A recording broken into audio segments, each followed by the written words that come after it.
Bouyon.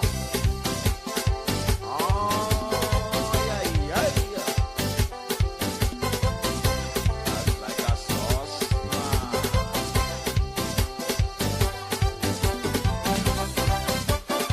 Hey, Pepe.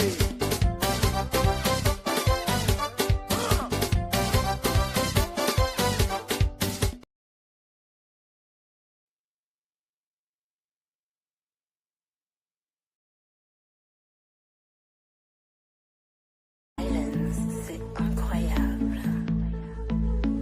Proud of it, proud of it, proud of it, proud of it. Proud of it, proud of it, proud of it, proud of it. With all the wonders in the world, St. Lucia's only meant for me. So much history to be told and so much more for eyes to see. The colors feel the love, I can tell you all the way. Proud of it, proud of it, proud of it, proud of it. It don't matter where I voyage, it don't matter where I roam. Majestic become stand.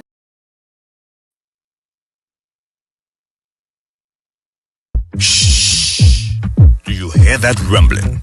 That's not thunder. That's the hurricane hole.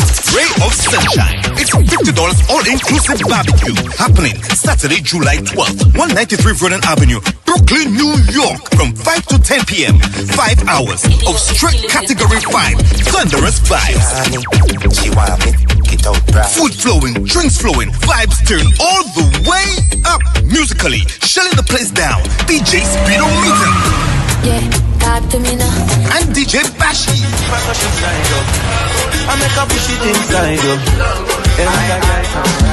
From old school classics to dancehall beat to soca madness to the tunes that make you wanna bust a wine till sunset. This is not a sit-down event. This is a bring your big energy kind of line. So rally the crew and enter the hole.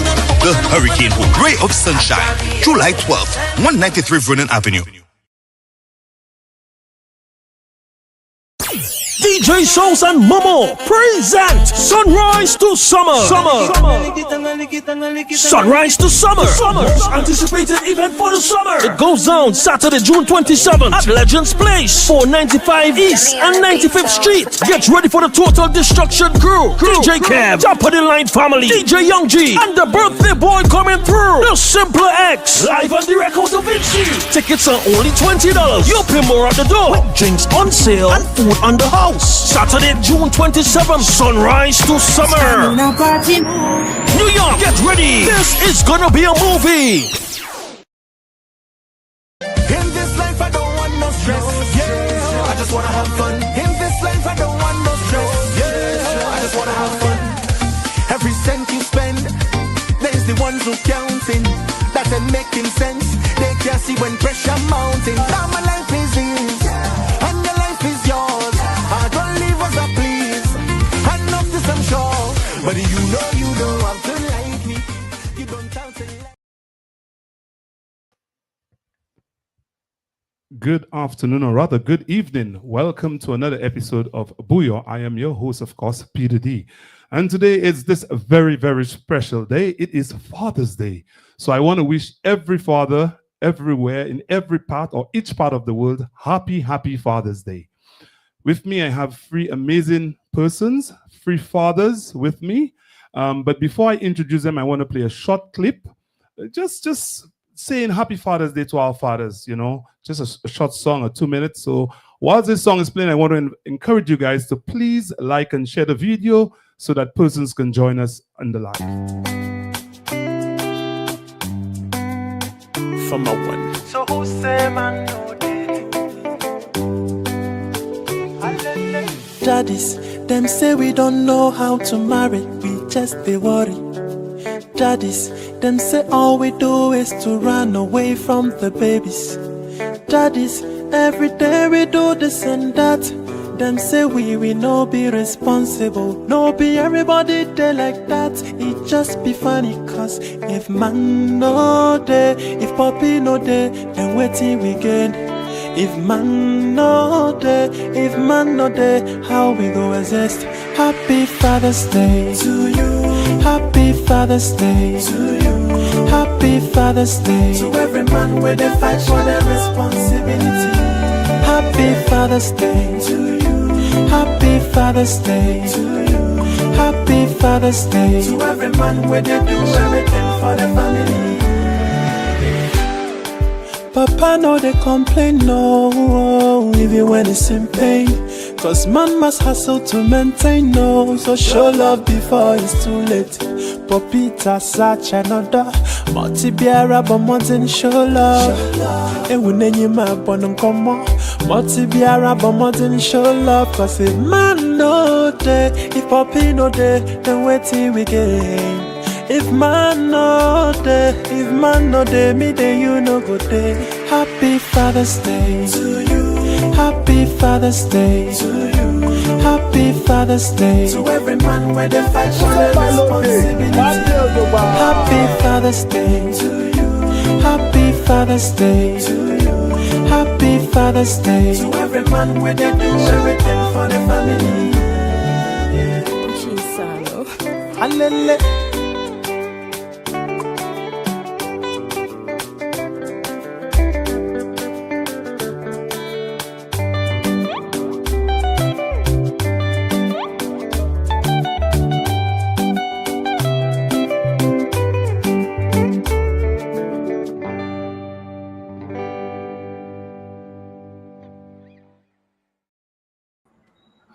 Happy Father's Day.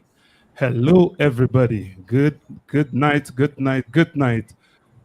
me just tell Kurt, for some reason I'm not seeing you. I don't know why. Oh my gosh. So let's see if you can add yourself back. Can you hear me, Kurt? Yes, I can. Okay, for some reason, I don't know. Your camera went off on you. So let's try again. And maybe you could do the same thing we did, go back out and come back in and see if that works for you. Okay. I just want to say good night, happy Father's Day to all of the fathers in the house. Gentlemen, my guests, I want to say good night to you guys. How are y'all doing tonight? Good night. I want to start with you, Pastor KEROL. How are you? Pastor Daniel, how are you? Good night. I'm doing amazing. I because of where I am right now, I feel great. I'm not going to ask you where you are, though. You could. I am eager to disclose. Where are you then? Well, I'm in the beautiful island of St. Lucia, enjoying the sunshine and the sweet mangoes. You're better than me. You're better than me. So I want to say good job. Kudos to you. I shall be doing mine in the next, I think next 3 weeks, I shall be in St. Lucia. So, right. so you're ahead of me, but that's all right. I could take that. Good. Welcome back. Bernard, Good night, how are you everyone. doing, sir? How are you? I think you're muted, Bernard. Can you hear me? Yes, sorry. I'm doing pretty well. Happy Father's Day to all the fathers in the group and also online who are tuned in. Thanks for the invitation. No problem. Kurt, good evening to you. How are you? Good night, everyone. Yes, I'm doing great. Happy Father's Day as well to everybody, all the fathers out there. I'm very excited to be here right now. Good. I'm happy that you accepted the invitation. And if you didn't know, that's my nephew. So just letting everybody know, that's my nephew. So guys, let's just start with a little kind of background information, let people know who you guys are. Tell us about how many children you'll have, if you don't mind. So we'll start with the younger one, the one who has only just started making children. So Kurt, we'll go with you. All right. Well, I have one son. His name is Nathan DIEUDONNE. He's a year and 6 months this month. So I'm really new to fatherhood. Well, welcome, son. Welcome, Pastor Daniel. Very much. I have two beautiful daughters, Kalia, who is soon to be 9, Kalia Danielle. She's soon to be 9 by the end of this month. And I also have Kalani Grace Danielle, who is 5 years old. And I'm such a proud dad of those two. Nice. Bernard, tell us a little bit about you, brother. Yes, I father of 4. I have 3 daughters and a son. And they you will tell something when I call the names. In terms of, I didn't have much to do with it, but the Bijane, Bunel, Bouyon, and Bernice. Okay, cool. Thanks. All right. So let me ask you, Bernard. I want to start with you. What does it feels like being a father? What does being a father mean to you? To me, it just places you in terms of your role in this society, in terms of this existence, why you're here, and it kind of reminds you, and it kind of jolts. It's a reality check, really, because you are part of the process of sustaining this, generations and so on, humanity, and you have to identify, start to demarcate, the areas that you're responsible for, what you have control over, and to see how much you can influence the generation that you're bringing up. And you want to make sure that they're, that you want to fashion in terms of their thinking and so on, but at least to align them into the thoughts that based on my experiences and my anticipation and my expectations and so on. And so it's in a sense, it's a fun thing, but it's also, especially now with the times as it is, you want to make sure that your kids are prepared for what's coming. And in my case, I'm the kind of person I am. I'm thinking my central theme is independence. I've always learned it from the time you leave your home, you have to start thinking of being independent. And when you're independent, you have to make sure that you secure, to make sure you lay a path for your children to be independent as well. Both independent of thought, economically independent, and so on. So at least you want to make sure that the next generation is safe, because then as you want to learn from your example, you don't want them to probably go through the same thing that you went through. So as much as possible, obviously the key thing for independence is education. And you want to make sure that they get a good education, that they get good values as well, and that they understand the place in the world, that you can't just be existing. You need to be able to, all of us want a better world, and so it's difficult for any one person to be able to deliver on that, but you want to at least play a part. Because I keep asking myself, when 20 years from now, 30 years from now, my kids will ask me, what did you do now to secure a better future for them and for St. Lucia and the planet? So that's what preoccupies me in terms of, once I become a father, I say, okay, well, I have certain responsibilities. There's certain things that will change, as you grow older, and as you see the kids growing older as well, and as they become their own person. Then you have to start to adjust, because they're very different from you. I mean, my kids tell me every day that they see things totally different to the way I see it. So I have to accept that reality, but still prepare them for the eventualities of the demands of life. It's pretty tough, and it's going to get tougher, but it's going to be fun as well. Yeah. Thank you so much for that, Bernard. Pastor Daniel, in your words. Well, for me, because my kids are pretty young, it's a bit of mixed emotions, in the sense that I recognize the need to shape and mold them, but I also acknowledge my limitation, because they have not hit puberty yet, and that comes with a a different level of experience and challenge. I see myself as a steward, because as a man of faith, I know that those kids belong to the Lord. And as a steward, you have to be a good manager. You have to ensure that you do right by those kids. And so, because right now they are such, they are at the point where they're being a sponge, just taking in everything. The responsibility is great. I cannot slack off. I cannot take a day off. I have to, inculcate in their minds those values, those principles, and to make sure that I don't just say something, but I lead by example. So I'm seeing them growing, right before my eyes. And sometimes I tell myself, I'm really the father of two children, and I'm responsible for two girls, and to teach them what a man should be like, and to be an example to them. I stopped imagining, trying to imagine what it would be like if I had a son. I think girls are the greatest, and whoever has sons, kudos to you. But I mean, you being a girl's dad, it's just amazing. Kudos to you for having two girls, so that's on you. I myself, I have a boy and a girl, so they're great. Yes.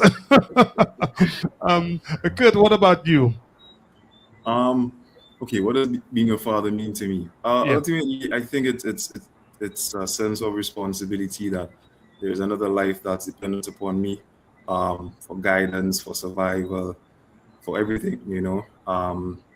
It has forced me to become a lot more responsible, to understand that it's not just about me anymore, and just to try to instill in him the proper values and the proper tools that he would need, so the older he gets, he could go through life, and understand and face the challenges, that life will throw at him. So ultimately, that's what I think it is for me so far at least. Because like I said, I'm a young father, so I'm just kind of, getting my feet wet. Yeah, you're a very young father. You're very new, so that's true. But I'm happy that's kind of how you're looking at things, and that's really important, because just like me being a dad of two, I always feel that I am supposed to set the example for them. I'm supposed to kind of help design that roadmap, that they should follow. And the thing is, sometimes we think our kids, when we're having conversations, they're not listening, but they're always listening. Sometimes they're in the game.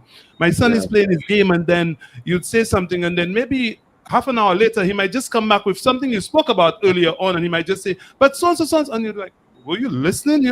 So kids actually, they're very attentive. So we have to also be careful of the conversations we have around our children. We have to be careful. I want to say good night to everybody who have joined us. Tonight we're not going to be calling names, individual names, because we have a lot I'd like to discuss. But we want to say thank you so much for tuning in. Thank you so very much. We want to encourage you guys to like and share the live. Tell a friend to tell a friend that we're on, and we are discussing fathers, and it's all about Father's Day. Bernard, what is your greatest lesson that fatherhood has taught you? That it's serious business. I mean, you learn as you go along as well, and I'm sure Kurt will find that out as well. There are textbooks you can follow, the people you can talk to, you can be guided, and so on. But everybody has a different set of experiences, and you learn differently as you go along. So one of the first things is taught me that this is serious business. You have, like I say, you're preparing lives for the next generation, and so on, and you're preparing to play your part. You're preparing young people who will play a part in the development of a country, in the world, and so on. So the biggest thing it taught me that you need to take things. It is serious business, because I mean, it's sometimes when you're growing up, before you become a father, there's certain things that you do. I mean, I remember when I would drive to get somewhere, but once I had my first kid, I certainly was holding up traffic. You know what I mean? So you figure, yes, there are precious lives on board. You need to understand certain things. So the biggest thing for me was that this is serious. It's that you need to take it seriously, whether you're a single parent or you're married or whatever it is. But once you're a father, no matter what the circumstances are, you need to take this seriously. Thank you for that. Before I go to you, Pastor Daniel, I just want to read something because somebody just kind of alluded to the fact that you're not just a father of two, but you seem to be a father of a community, and said, Pastor Daniel works 24/7, not just as a father, but a leader in the community, answering calls and being there to provide support 24/7 as well. And then they said laugh out loud. So they have the little thing while they say, talking about you, Pastor Daniel. So tell us what one of the greatest lessons fatherhood has taught you.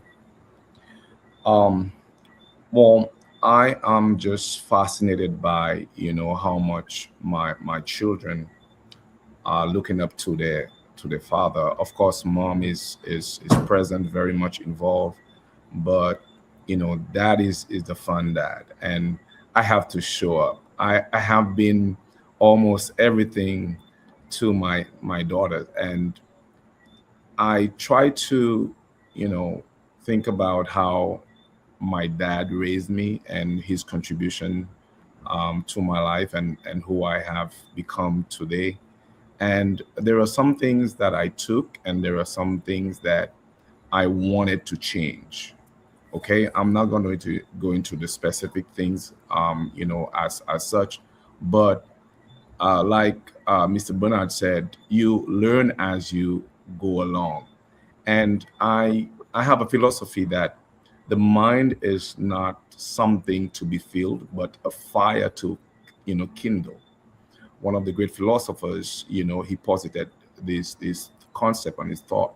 So I always try to teach my children how to think for themselves. And as a father, it has taught me to be patient and to allow them to make mistakes and to grow. So I've had to, remove my hand, because I used to put my hand under everything.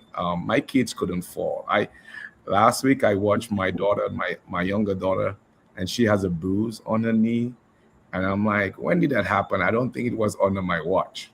And these are some of the things that has taught me that you're not always going to be there.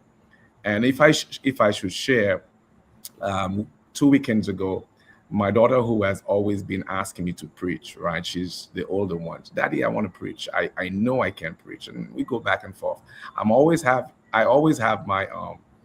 my video going or my audio going, because they are going to drop something that I don't want to miss. And she's like, preaching is easy. I can do that. I can do it. What's so hard about it? And this one could preach and whatnot. I'm like, okay, well, Children's Day is going to come up. You'll get your turn. And I helped her prepare the message. We went through it, and I had to be somewhere else. One of my pastor friend was getting installed, into a new church. I'm like, okay, well, my daughter is preaching for the first time. My pastor friend, is his installation, and it's both of them are equally important. But I said to myself, and this is the point I'm getting at, I have prepared my daughter, and this was an opportunity to show that, hey, you're not always going to be there, but you have prepared, and you're supposed to prepare the children to be independent and to be able to stand. And I said, listen, you got daddy's iPad, you got daddy's pulpit, you got daddy's approval, you go preach, girl. And, I was just amazed and blown away by her presentation and what she was able to do. And so it has taught me that I'm not always going to be there. And, I need to prepare her quickly. She was probably maybe 6 when I bought 5 books, right? Think and Grow Rich. Some of those books, and I said to my wife, if anything happened to me, make sure my daughters read those 5 books, okay? These 5 books, they have to read those 5 books, because that is what's going to help them. I mean, of course, including the Bible, they must know the Lord. But this is how eager I am to helping my children to grow and to, be the person that will help them to be successful in life.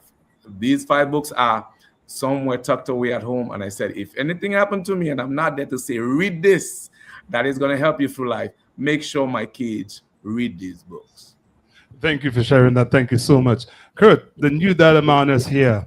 How did it feel when you first found out that you were going to be a father? Oh, man. How did I feel? I was a range of emotions. Excited, nervous, a little bit of fear, as if anything. But ultimately, I think I was just happy about becoming a father. I think I was up for the challenge. I was ready for it. So yeah, man, it was a range of emotions for sure. And I want to pose that question. I know, Bernard, you have 4 kids. Pastor Daniel, you have 2. But what was what do you remember the moment you became a father? Do you remember that day when it was the first time you became a dad? Bernard, do you remember that day and how you felt? Vaguely, I mean, it was 4 kids ago.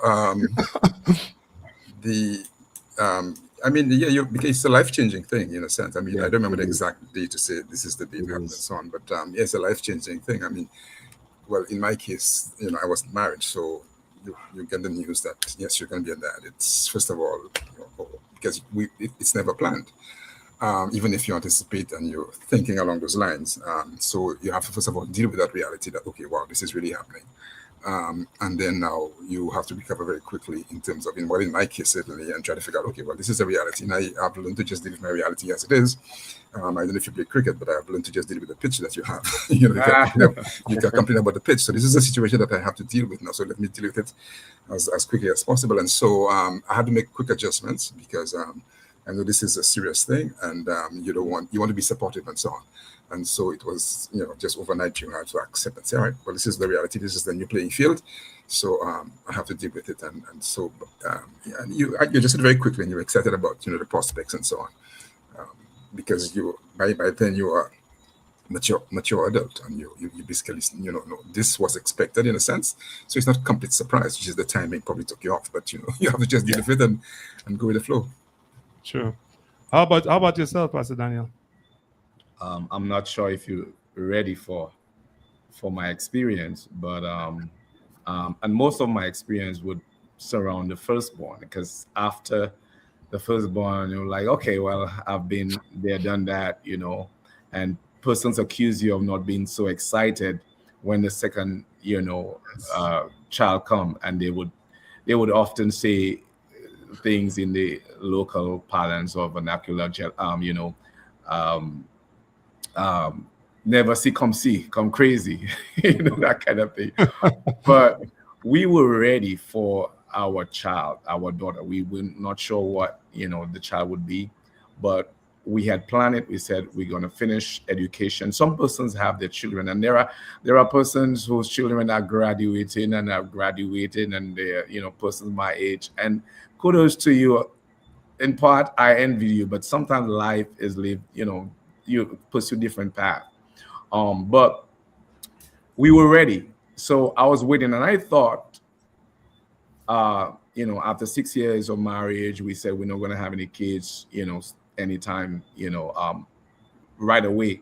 So we thought kids come whenever you want kids. Okay. So biologically speaking, I'm like, you know what? Whenever we're ready, it's just going to come. And then I'm like, wait, we've been trying for 6 months. What happened? And I'm like, Lord, I thought whenever you want to have kids, then you do stuff that will facilitate that is gonna come. And that wasn't so. So when that child, when my wife found out that she was pregnant, I was excited. I was elated.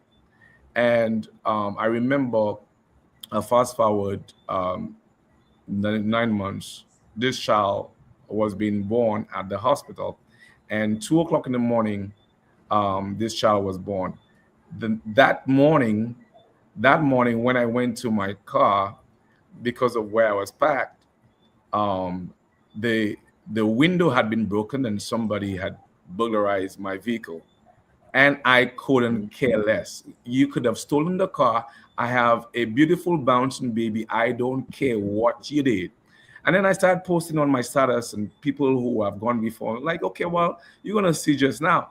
I'm like, who wants to sleep when you have such a beautiful baby? And I literally stayed up all night watching that baby, making sure that the air does not suffocate this baby. Now, please don't, our viewers, please, I'm talking about my experience in the past. I know better now. I'm like, okay, I'm gonna make sure there's no crease in the bed sheet, in the bassinet, so to suffocate my child. I'm gonna make sure that everything is in place. And I'm like, I stayed up right through the night. And person say, well, by the third day you're gonna feel it. I'm like, please, I'm not gonna feel anything. Man, when I had to wake up, my wife and I had to wake up, take turns to help feed that child.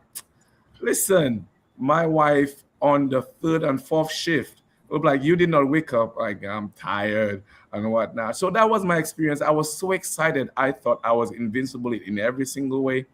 And so I can never forget that. When they broke my window, I just went and repaired it. I couldn't care less. You could do whatever I want because I have everything that I needed in the world at the time. You know the thing is, never see come crazy? That's exactly you, brother. That was indeed me. Now I'm looking back, and after the second child, I'm like, okay, all right. Yeah, that was me. I can admit that. Bernard, you being the more senior of all of us in terms of father, having 4 kids, do you think how has life changed during that process of being a father? Well, for me, it's sacrifice, because remember I said independence is the key thing, and so stuff you would have done for yourselves, trips you would have taken, lives you'd have organized, and so on, even cars you would have bought, and so on. You have to rethink in terms of your spending, your expenditures on your investments, what you do, the business options that you get into, and so on. So you have to become constantly thinking of my kids' independence down the road. So in terms of security, first thing, as I said, Lucian, one of the things that I was preoccupied with was land security, because we all live in St. Lucia, and we all, you want as a parent growing up, you want to make sure that your kids have a piece of St. Lucia waiting for them as well. And so I was preoccupied with land security. So I one of the first things I did, make huge sacrifices to be able to at least secure land, and secured land for each of my kids. So to make sure that they wouldn't go through what I had to go through, especially if you're going to study and so on, you need to have security and that kind of thing. So I was thinking of down the road in terms of their education, their savings accounts, and those kind of things. But I had to make sacrifices, stuff I had to sacrifice certain things, because I couldn't do what I wanted to do, travel as when I wanted to travel, because I was always paying something, and so that was what the things that and I don't regret it. Because I'm seeing that it's good to have that foundation that you can build on. And so one of the key things I always encourage people to do is start your college account, your savings accounts for the kids as early as from day one, or even before they're born. So at least you want to make sure that they have this advantage, this edge, going into the future. So one of the first things I learned was just making sure that I perpetuate that theme of independence, and that I'm sure that they have a foundation moving on to the next level. Thank you for that. Pastor Daniel, I know you also you new but not too new, but what part of parenting have you enjoyed the most thus far? Just seeing how I can sacrifice. If if the world is at war and I'm in the cave, okay, and you say, I have your children, come out. I say, hey, I'm over here, come get me. And so self-sacrifice, just to see a little you in somebody, and to recognize that you have learned at their tender age how to sacrifice.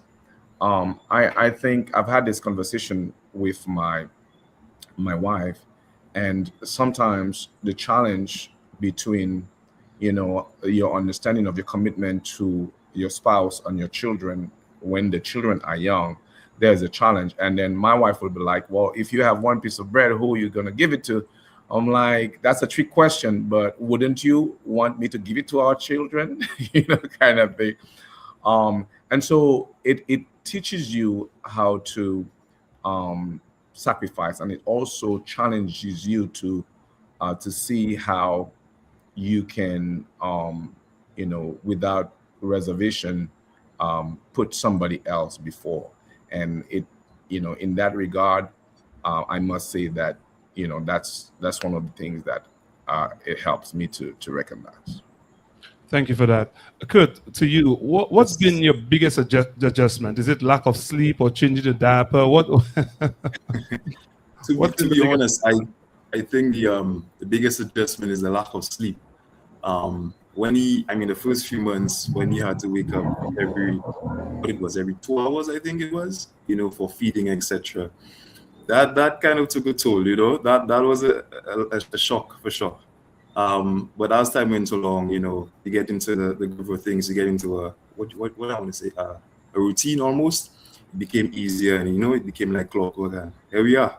But for sure, the lack of sleep was the biggest hurdle that I had to overcome.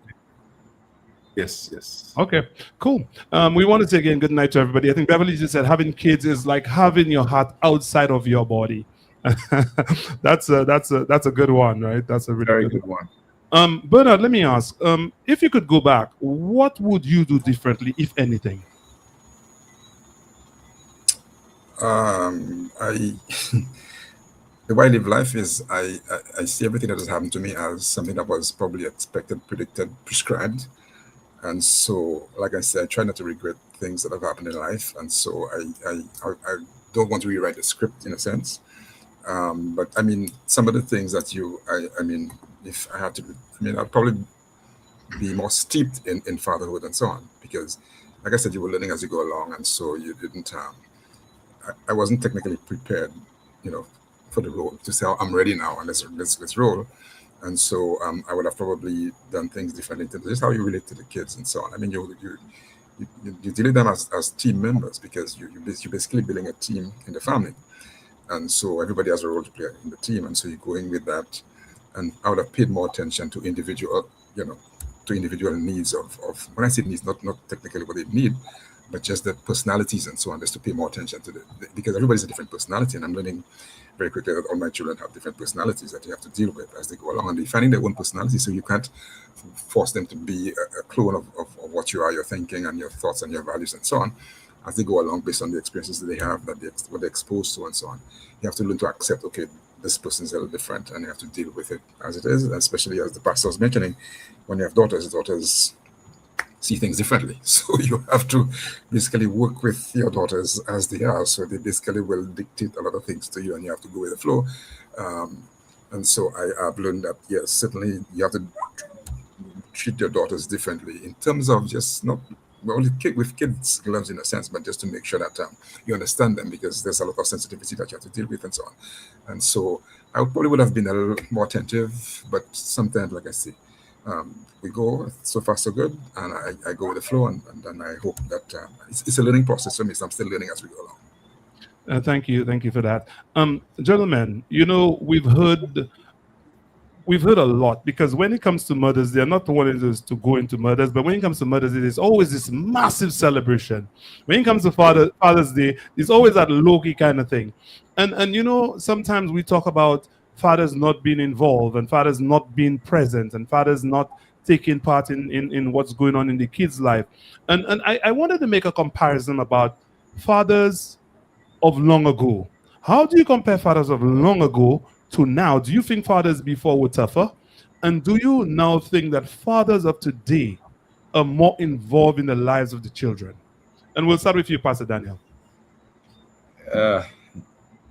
You put me in a tough spot because now it's almost like whatever I say, you know, is going to speak to an elephant in the room or a situation that many persons have found it very difficult to differentiate or to form a conclusion. You're talking about parenting style. When these macho men before did their thing, they focused a lot on providing, and their leadership style was not so much hands-on and involved. Rather, they saw themselves as provider and disciplinarian and did not do so much of interaction, playing, saying I love you. And you know, that's what they knew, and that's how it is. Listen, I'm telling you, that question might, you know, require a double take and a triple, and because you cannot fully exhaust for lack, you know, because of time and different perspective, because there are so many factors or variables that would determine how these men did what they did, whether or not the parenting style were passed on, whether or not they were not so in tune with their emotion, you know. But one thing we can say is that these are two different types of parents. These men did not do homework like we are doing now. They went to work, and the leadership role and the house responsibility, the role of the men, they were different. And so it helped shape what these men did and now we are left to interpret whether or not these men were emotionally intelligent, if these men were sensitive, if these men did not, in the name of discipline, cause more damage and harm, or on the contrary, do we have men who are too soft now and as a result not raising tough men or tough children, but just making everything cute and allowing the children to do whatever they want. So there are other men here, so I want to hear what they have to say, and I'm pretty sure in the chat room or whatnot, persons will have their perspective. But that one, I want to say, hey, my disclaimer, I do not have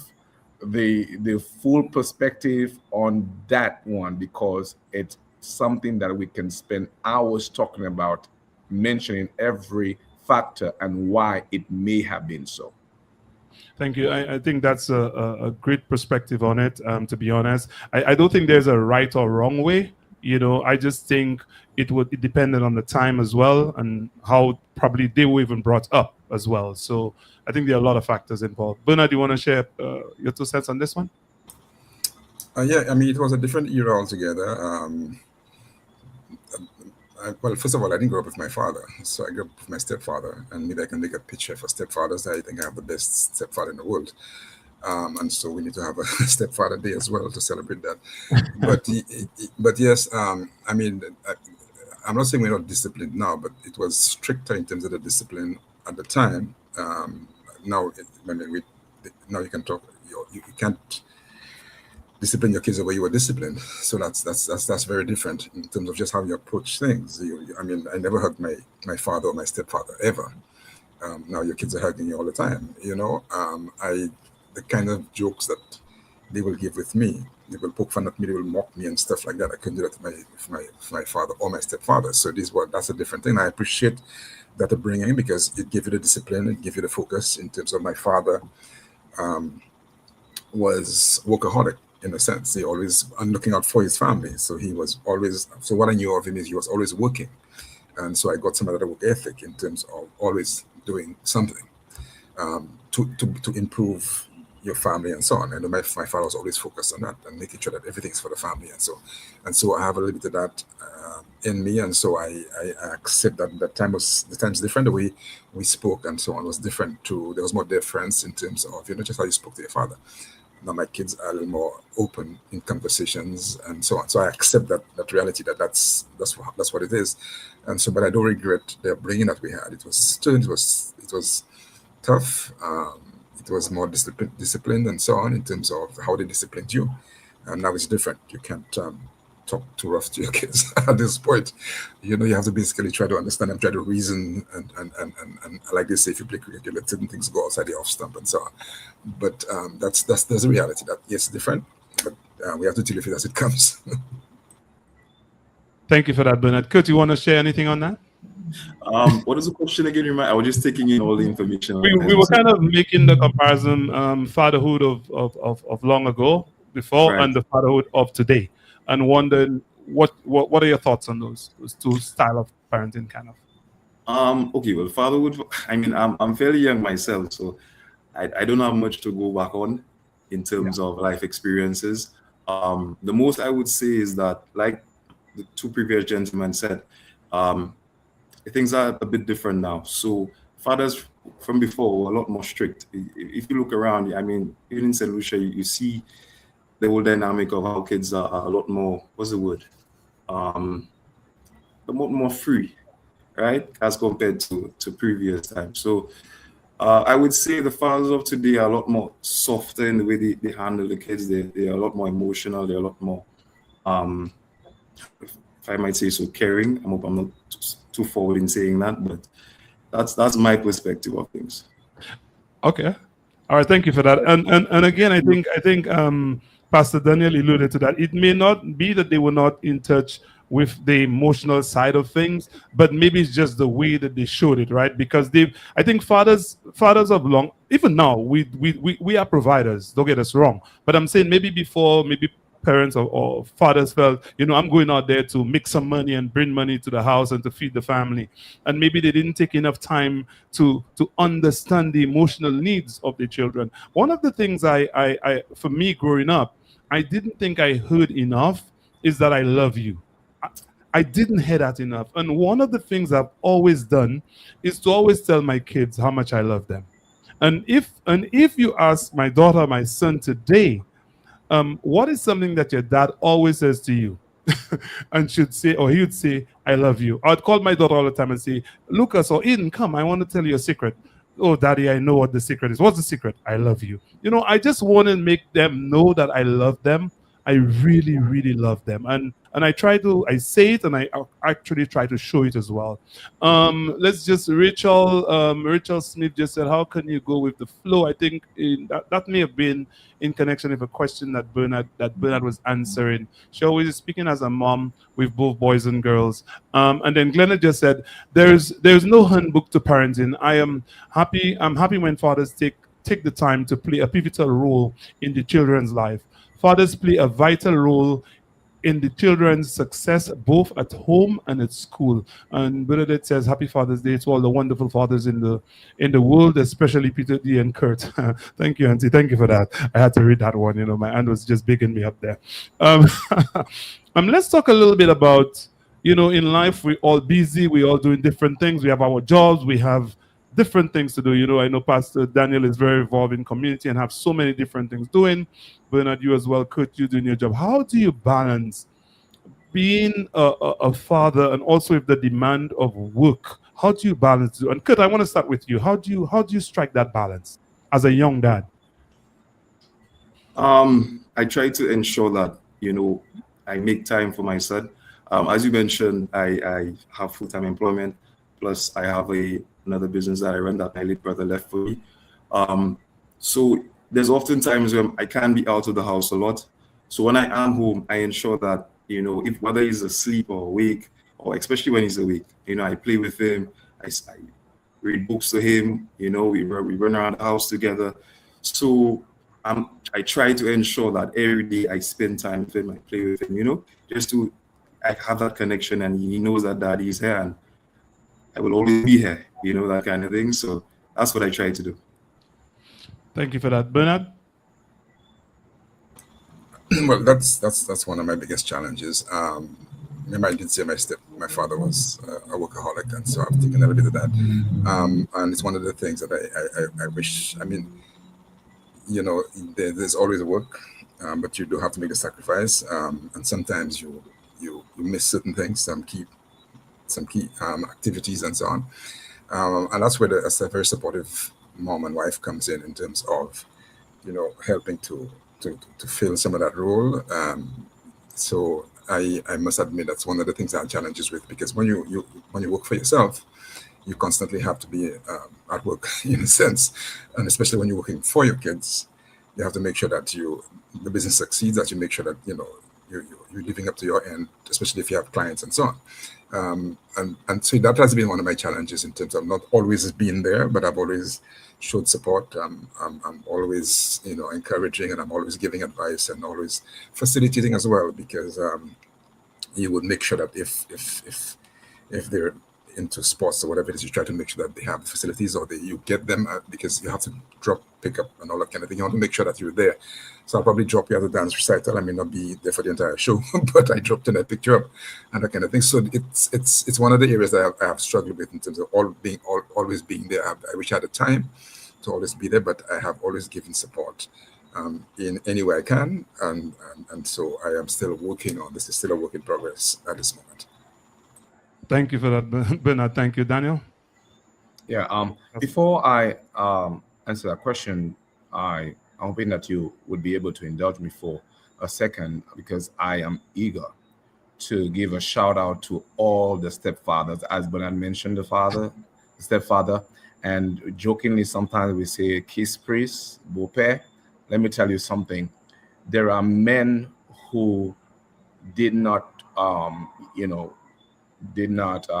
not biological fathers of these children, and you would not know because of the commitment level, sometimes even to the stepchild, you know, more than their own, so that this stepchild does not feel in any way disenfranchised or feel because they're not the actual father that, you know, they are limited in any way, emotionally, financially, in all other ways. And sometimes we don't mention and say thank you enough to these stepfathers who came in, and sometimes these actual fathers do not carry their weight, they don't take their responsibilities.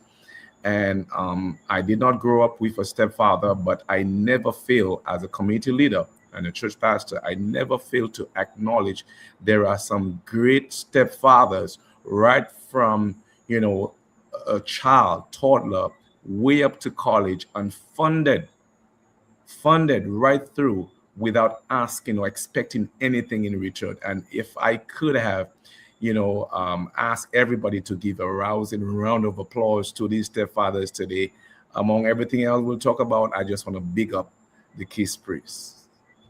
Totally. Right. And so thank you for that.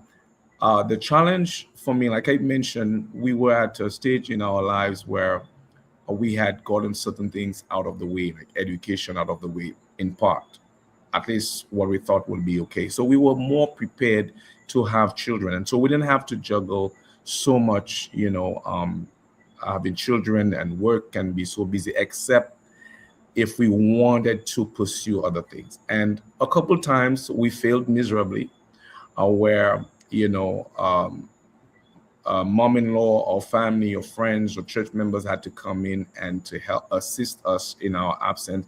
But we quickly realized that nothing you can put above your presence with your children. And they grow up so quickly that you do not want to miss those, you know, stages in their lives. And there are a lot of people out there, especially fathers, who have made sacrifices, and mothers too, and or the couple together, to say, listen, you stay in the home to take care of those kids while at work, because the money that we would have given to the babysitter, you know, if both of us are working, it makes no sense. And then you have to have that responsibility. And sometimes the men step in and they have to cook, and sometimes they have to find some, I mean, I know sometimes I've had to look for some rubber band and give her one plait, or do something that ordinary I would not have done, but my wife is not there and I have to step in and you know, and that speaks to how busy we could be sometimes. But we made it our duty as much as possible after some failures to make sure that we never too busy to not be there, at least one of us, with our children, because nobody else, and you know, I might sound like a papa bear, but nobody else can really sense intuitively what your child is going through, no matter how much they love their child and how much they, an actual parent who can almost know what that child is going through, even if that child hasn't uttered a word. And so there are some great step and in-laws and whatever, kudos to you.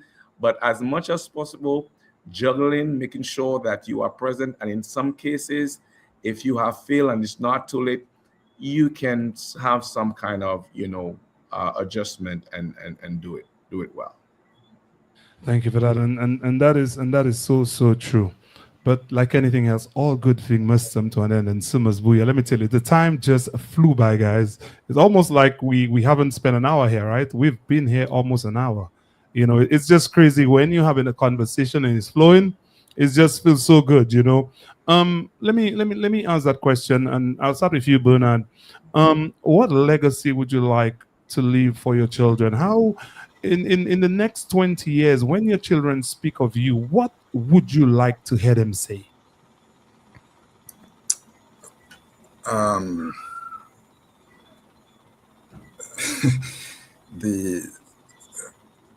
That I gave them the best foundation. I put them on course to deal with life as it is.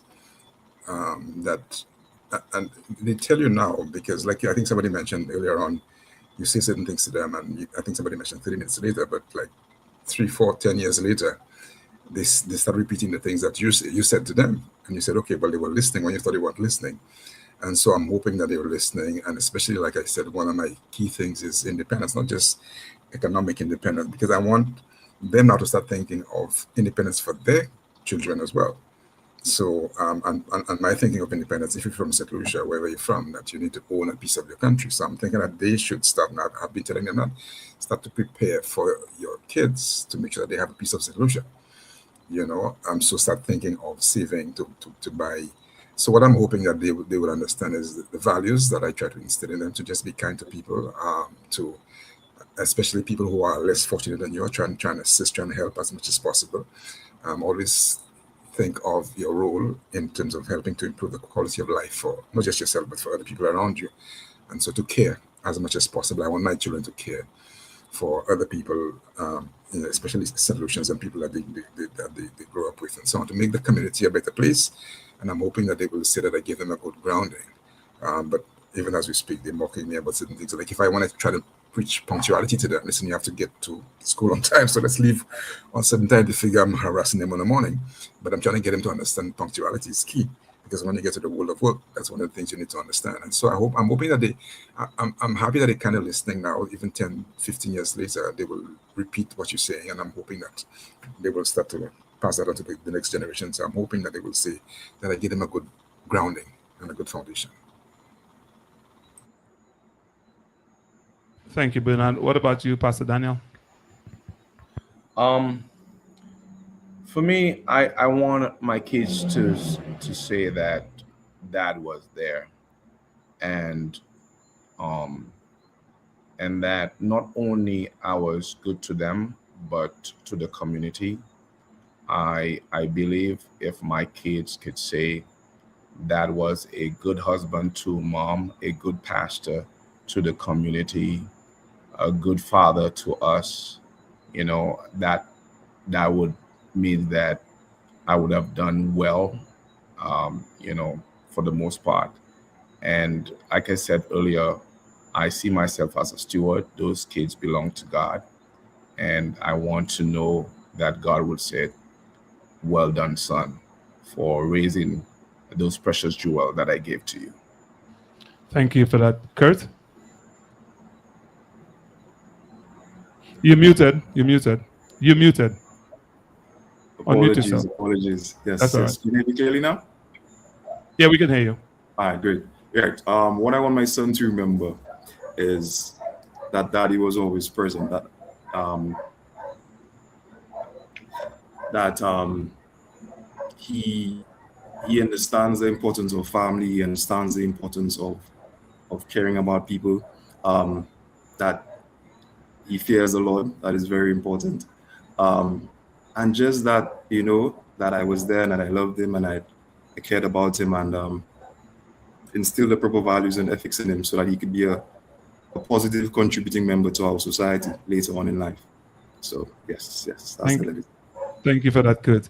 So guys, we almost out of time, but I want to give everybody 30 seconds to, the fathers listening to us. What would, in 30 seconds, what will you say to fathers listening to us tonight? What message do you have for them? Kurt, I'll start with you, and then we'll move to you, Pastor Daniel, and then you, Bernard.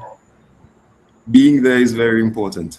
We could say everything. We could try to make as much money as possible, but I think being there for your children is very important. I think, spending time, all those things are vital to ensure that your children grow up to be great individuals. And I think there needs to be more relevance on fathers and importance of fathers in our society.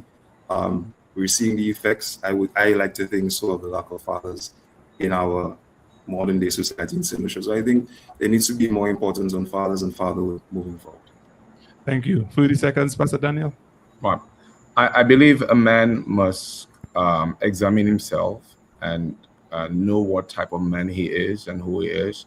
And if he needs healing, he has to heal, because whatever he is, that's what he's going to teach his children. And so the first person the man has to work on is himself. And then after that, he will be able to shape society with his hands by the grace of God. Thank you for that. Bernard, 30 seconds. It's in addition to what everybody else said, I concur.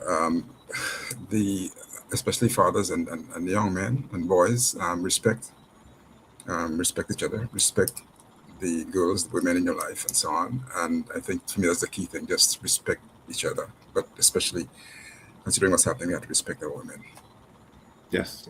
Thank you so much, Bernard. Thank you. I want to thank our guests. I just want to read what Rachel Smith just said. She said, at the end of it all, men are to lead the family to God, because only God can give them a wonderful future. Amen, amen, and well said. Thank you so much. Once again, gentlemen, I want to say thank you so much for being on the Bouyon Talk Show. I will see you guys behind the scene. Don't go away, just stay back for me for a minute. But once again, I want to thank our audience. I want to say thank you so much for being part of our Bouyon Talk Show tonight. We will see you guys next time. So good night. Thank you once again.